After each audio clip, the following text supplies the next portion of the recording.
Apa yang selalu kita dengar, apa yang selalu kita tonton, apa yang selalu kita fikirkan, itulah yang akan datang manakala kita akan sakratul maut. Jadi kalau kita selawat, kita berzikir, kita baca Quran, kita dengar tazkirah, itulah yang akan datang. Cuba kalau kita di hospital, tak pernah dengar baca Quran, tak pernah dengar MP3 Quran, tak pernah mengaji, tak pernah dengar tazkirah, apa yang akan datang manakala kita di rumah sakit?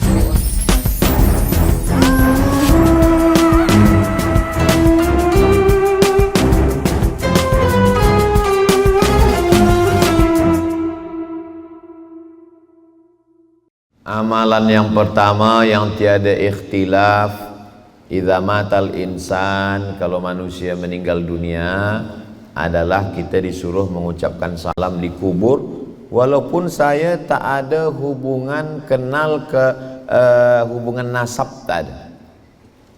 Manakala kami dari menengok kampung air, saya tengok di tepi jalan ada kubur, saya doakan, assalamualaikum ya ahla diyar minal mu'minin wa inna insyaallah bikum lahiqun yarhamullahu mustaqlimin wal mustakhirin nasallallahu lana wa lakumul afiyah. Apakah doa saya itu sampai? Sampai. Doa itu sampai. Karena kalau tak sampai, takkan hadis-hadis itu sahih diriwayatkan dari Sayyidatuna Aisyah. Aisyah, kalau engkau lalu di pemakaman pekuburan Baqi, jangan diam saja, ucapkan, maka doa sampai. Jangan berhenti berdoa. Saya sampai hari ini tak berhenti berdoa. Malam Jumat, malam semalam, baca Yasin, baca Al-Kahfi. Ya Allah, sampaikanlah pahala baca Al-Kahfi Yasin kepada almarhumah emak, almarhum ayah, almarhum atuh, ustaz, segala macam semua. Yang kedua, baca Quran.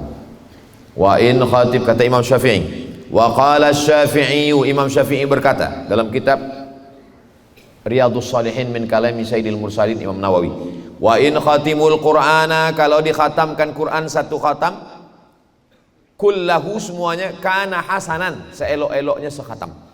Kalau tak sanggup sekhatam, likulli syai'in qalbun, segala sesuatu punya hati, wa qalbul Quran Yasin.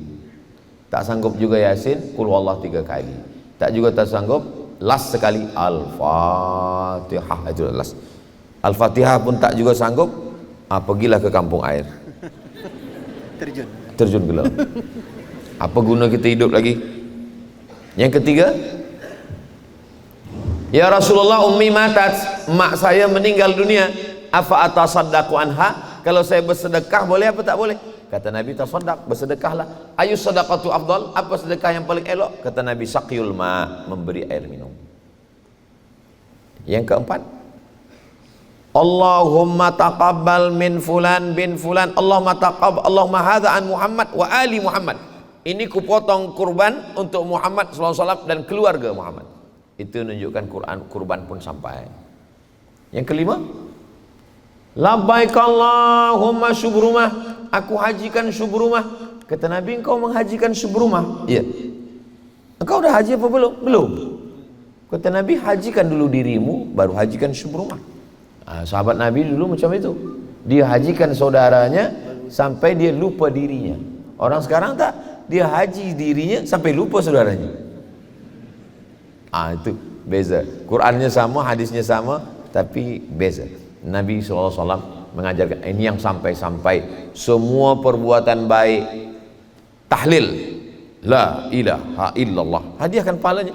Allahumma ausil thawaba ma halalnahu wa ma sabbahnahu wa ma kabbarnahu ilal marhumah. Saya semula wafat meninggal almarhumah sampai hari ini tak pernah berhenti kirim Al-Fatihah. Anak-anak saya ajar, Assalamualaikum warahmatullahi, Assalamualaikum warahmatullahi. Selesai doa, kena saya ada program, saya pun tegak nak pergi. Kata anak saya belakang, Haziq, untuk nenek Al-Fatihah. Saya pula malu, dia ingat, aku lupa. Sebab kita bagi nasihat, bawa dia ziarah, bawa anak kita, isteri, keluarga, anak kemanakan, saya bawa. Masa cuti sekolah, saya bawa ziarah. Nanti kalau aku mati, kalian bawa juga anak bini kalian sebagaimana aku membawa kalian. Ini semua kita ajarkan kepada anak cucu kita, itu sampai tiada berhenti. Lalu kemudian buatlah semua sekolah, tahfiz ke apa, belajar hafaz Al-Quran supaya mengalir semuanya sebagai amal jariah insyaallah. Itu barakallahu fiik. Satu lagi soalan insyaallah daripada muslimat mungkin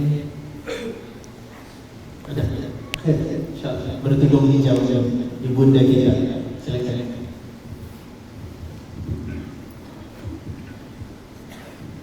Bismillahirrahmanirrahim. Assalamualaikum warahmatullahi wabarakatuh. Waalaikumsalam warahmatullahi wabarakatuh. Saya ingin bertanya pada Ustaz, kalau sekiranya sebelum tidur ke apa kini membaca mendengar ayat-ayat Quran, and then membayangkan sebelum tidur, soalan saya, adakah fadilat dan pahalanya seperti membaca Al-Quran?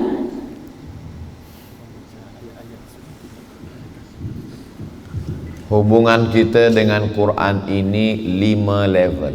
Level yang pertama, wa idza quri'al Qur'anu fastami'u lahu wa ansitu la'allakum turhamun. Bila Quran didengarkan, maka bila Quran dibacakan, dengarlah baik-baik, maka turun rahmat Allah. Saya setiap pagi, petang, siang, malam speaker Quran itu non-stop 24 hours. Waktu sedang tidur pun. Sebab budak-budak kecil ni dia mesti mendengar Quran terus, tak boleh dengar lain ya. Pintu masuk syaitan melalui yang lain-lain. Maka dengarkan, beli speaker Quran atau YouTube yang suara Quran. Siapa yang kita suka, Syekh Affasi, Syekh Khalil Al-Husari, Syekh Mustafa Mahmud, atau Qari-Qari Brunei Darussalam, dengarkan dia terus surah Quran. Ini yang pertama. Lepas tu naik ke atas, baca. Apa yang dibaca? Iqra'u ma tayassara minal Quran. Baca Quran. La aqulu alif lam mim harf alif lam mim. Tidak dikira satu huruf. Alif satu huruf, lam satu huruf, mim satu huruf, wa likulli harfin asyru amsalihah. Setiap huruf dibalas 10. Jadi kalau baca Yasin 20. Oh, saya ni baca Quran tak lancar Ustaz. Makin tak lancar, makin banyak pahalanya. Sebab kalau dia lancar, pahalanya sikit. Alam nasrah laka sadrak sikit. Tapi kalau tak lancar, alam nasrah laka sadrak.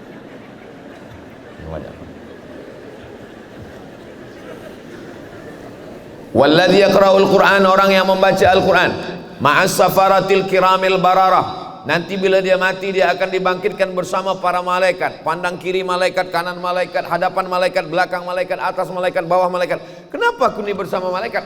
Karena engkau mahir membaca Quran. Bagaimana dengan orang yang membaca Quran susah? Wa huwa alaihi syaqq, berat.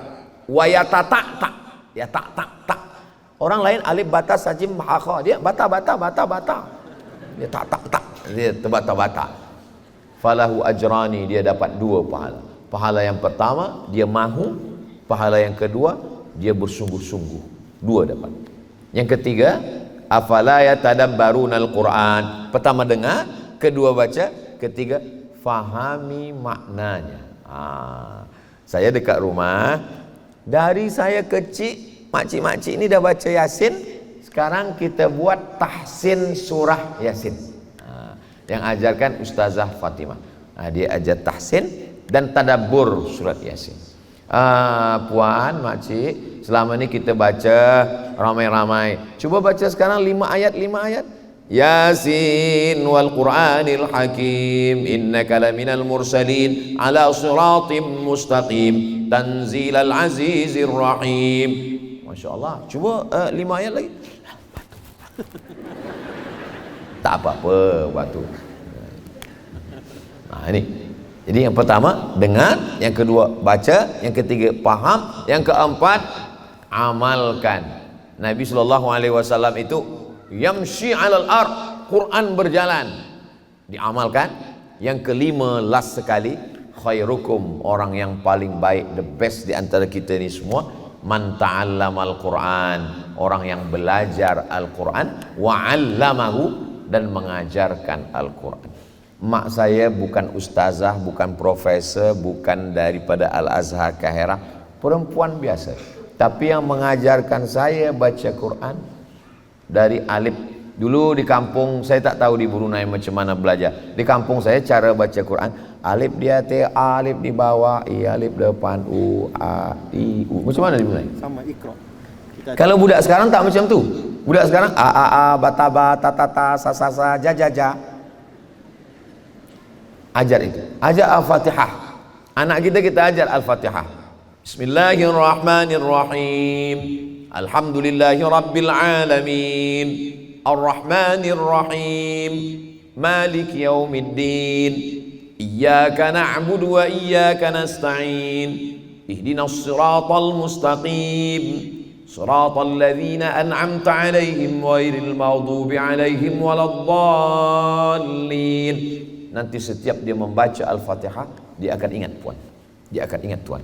Dia akan ajarkan istri dia akan ajarkan anak dia ajarkan cucu dia akan baca Fatihah subuh, zuhur, asar, maghrib, isya, duha, tahajud, qabliyah, ba'diyah, tarawih.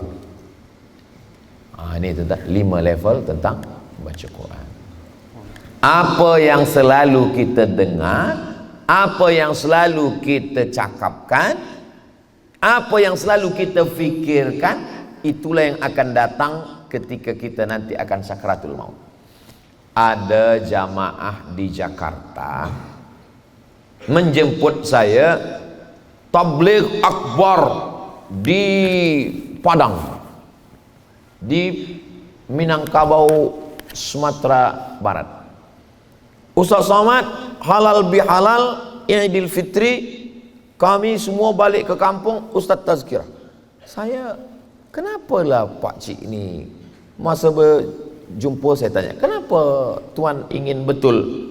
Ceritanya begini Ustaz Somad, saya ni sakit di rumah sakit. Kata doktor, dia bagi tahu istri saya, ini orang sakit ini bawa balik ke rumah. Kalau doktor hospital sudah katakan bawa balik ke rumah, itu maknanya malaikat maut dah di depan pintu, dah tak ada harapan. Tapi manakala saya akan dibawa balik ke rumah, tiba-tiba saya terbangun terjaga, Ustaz. Saya tanya, apa yang membuat Pak Cik terjaga? Dalam keadaan hampir mati itu, datang Ustaz Abdul Somad. Saya datang, iya. Apa kata saya masa itu? Kata Ustaz Abdul Somad, buat tabligh akbar tazkirah di kampung. Maka itulah saya tersadar, saya kumpulkan semua keluarga, kita balik Aidil Fitri, kita buat di kampung, kita jemput Ustaz Abdul Somad. Lama saya termenung, saya tak ada datang. Macam mana saya boleh datang dalam dia masa di hospital itu? Lalu saya tanya dia, Pak Cik, kalau pagi sebelum berangkat ke office, apa nampak Cik dengar? Saya tonton Ustaz Abdul Somad. Oh, sebelum tidur malam? Sebelum tidur malam, kadang-kadang saya tonton Ustaz, kadang-kadang Ustaz tonton saya. Oh, bila nak berangkat dari rumah ke office, di kereta pun saya dengar suara. Baru saya faham. Apa yang selalu kita dengar, apa yang selalu kita tonton, apa yang selalu kita fikirkan, itulah yang akan datang manakala kita akan sakratul maut. Jadi kalau kita salawat, kita berzikir, kita baca Quran, kita dengar tazkirah, itulah yang akan datang. Cuba kalau kita di hospital, tak pernah dengar baca Quran, tak pernah dengar MP3 Quran, tak pernah mengaji, tak pernah dengar tazkirah, apa yang akan datang manakala kita di rumah sakit, di hospital itu? Yang akan datang,